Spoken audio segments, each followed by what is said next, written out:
नमस्कार दोस्तों, एक बार आपका फिर से स्वागत है हमारे चैनल स्मार्ट कॉलेज स्टडी पर। तो चलिए आज हम लेकर आ चुके हैं बहुत इम्पोर्टेंट पीवाईक्यू जो कि कई बार पूछा जाता है, मोस्ट रिपीटेड है, अक्सर यूनिवर्सिटीज़ में पूछा ही जाता रहता है, उनका फेवरेट है। तो आपको इसे समझना बहुत आसान पड़ेगा क्योंकि ये इतना कोई टफ भी नहीं है और मैं आपके लिए बहुत ही इसको आसान तरीके से पेश करूँगा। और जैसा जैसे मैंने लिखा है वैसा वैसा अगर आप यूनिवर्सिटी की एग्ज़ाम कॉपी में लिख के आए ना, तो आपको फुल मार्क्स देने से कोई नहीं रोक सकता। तो चलिए शुरुआत करते हैं, लेकिन उससे पहले कहूँगा वीडियो को एक लाइक ज़रूर करें, सब्सक्राइब ज़रूर करें चैनल को ऐसे ही इंपॉर्टेंट पीवाईक्यूज़ के लिए, जिससे आप कम समय में काफ़ी अच्छी तैयारी कर पाओगे। क्योंकि आपको भी पता है, मुझे भी पता है, पूरी साल यूनिवर्सिटी के लिए कौन ही पढ़ता है भला, है ना। तो चलिए बिना किसी देरी के स्टार्ट करते हैं। देखो, सिद्ध करना है हमें कि दो उपवलयों का सर्वनिष्ठ उपवलय होगा। देखो, जैसे हम पढ़ते थे यूनिट वन में हम क्या पढ़ते थे कि वलय क्या हो, सॉरी, यूनिट वन में हम पढ़ते थे समूह क्या होता है, ठीक है, और उपसमूह क्या होता है, ठीक है। वैसे यहाँ यूनिट 3 में हम पढ़ेंगे वलय क्या होता है, उपवलय क्या होता है। तो बिल्कुल एग्जैक्ट चीज़ें सब सेम है, बस समूह का नाम बदल के यहाँ वलय रख दिया है, उपसमूह का नाम बदल के यहाँ उपवलय रख दिया है। और वलय में याद रखना, वलय और उपवलय में दो दो संक्रियाएं लगती हैं, प्लस गुणा दोनों, ठीक है, दोनों में, वलय और उपवलय में, ठीक है। तो यहाँ तक क्लियर है। तो चलिए चलिए हमें इसको सिद्ध करना है कि दो उपवलयों का सर्वनिष्ठ उपवलय होगा, ठीक है। जैसे यूनिट 1 में एक थ्योरम थी, आपको याद हो तो, दो उपसमूहों का सर्वनिष्ठ उपसमूह होगा, यानी प्रसामान्य समूहों का, ऐसा कुछ था कुछ। तो चलिए शुरुआत करते हैं। मान लेते हैं किसी वलय आर, कोई वलय आर ले लिया हमने, जिसके दो उपवलय हमने एस और टी मान लिए, ठीक है। अब इनका सर्वनिष्ठ हम एस इंटरसेक्शन टी, यानी एस सर्वनिष्ठ टी भी लिखेंगे, तो वो भी उपवलय होगा। ये हमको सिद्ध करना है। देखो, पहली लाइन जो है वो कह रही है, मतलब वो हमने लिखा है, माना किसी वलय आर के दो उपवलय एस और टी हैं। अब हमको सिद्ध ये करना है कि इनका सर्वनिष्ठ एस इंटरसेक्शन टी भी उपवलय होगा। तो चलिए इसे सिद्ध करते हैं हम। मान लेते हैं दो अवयव ए और बी जो कि एस इंटरसेक्शन टी, यानी एस सर्वनिष्ठ टी के हैं, ठीक है। दो अवयव हमने मान लिए। अब हमेशा याद रखना, उपवलय अगर हमें सिद्ध करना है तो हमें दो शर्तों को सिद्ध करना होगा।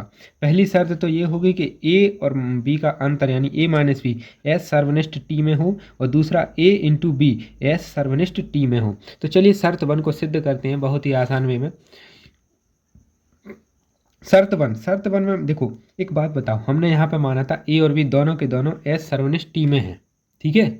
तो एक बात बताओ, ए और बी अगर दोनों के दोनों एस सर्वनिष्ठ टी में हैं तो ए और बी दोनों के दोनों एस में होंगे और ए और बी दोनों के दोनों टी में होंगे। ये देखिए यहाँ भी हमने वही चीज़ लिखी है, ए और बी एस में तो होंगे ही और ए और बी टी में भी होंगे। तब अगर ए और बी दोनों के दोनों एस में हैं और एस एक उपवलय है तो उन दोनों का अंतर भी इस एस उपवलय में होगा, ठीक है। इस एस उपवलय में और क्या क्या हो सकता है, इस एस उपवलय में इन दोनों का योग, इन दोनों का गुणा, इन दोनों का अंतर, सब कुछ हो सकता है। यानी कोई सी भी संक्रिया लगाओ वो इस एस उपवलय में जरूर होगी।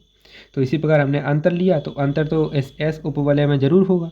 इसी प्रकार यहाँ पे ए और बी अगर टी उपवलय में हैं तो उनका अंतर भी टी उपवलय में होगा।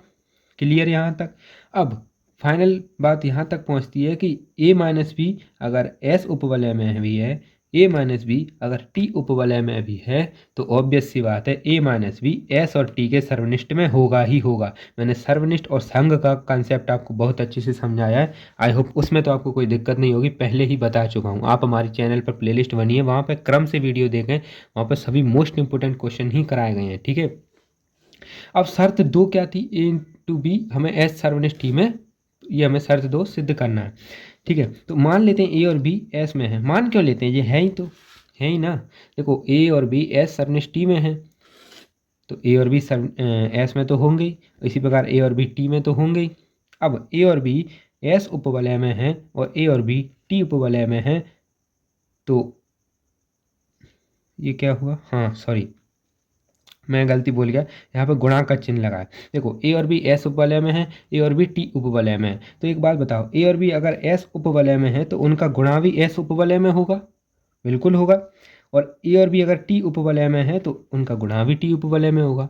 अब उन दोनों का गुणा ए और बी का गुणा अगर एस में भी है टी में भी है तो उनके सरनिष्ठ में भी होगा। इस प्रकार हमने शर्त 2 भी सिद्ध कर दी। चलिए अब लास्ट में आप लिख देना ये, चूंकि एस सरनिष्ठ टी के उपवलय होने की सभी शर्तें पूरी हुई, अंततः एस सरनिष्ठ टी भी उपवलय हुआ। हैंस प्रूफ लिख के आया ना, आपको फुल मार्क्स पक्के हैं। ठीक है, तो उम्मीद है आपको ये पूरी की पूरी थ्योरम बहुत अच्छे से समझ में आई होगी।